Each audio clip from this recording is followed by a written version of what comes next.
Көрнекті қазағымыздың ақыны Мұқағали Мақатаев атамыздың бір өлеңін айтып берейін.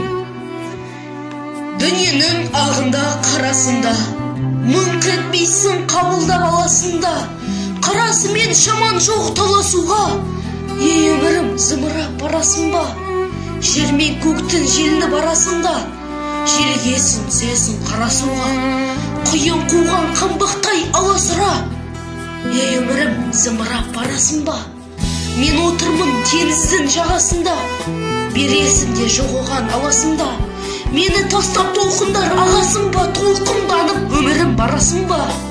Шам шығарып ізінен құйындаған, барасың ба өмірім қиындаған? Сыйынмаған, ей өмір, сыйынмаған, сыйындалам мен сені бұйырмаған.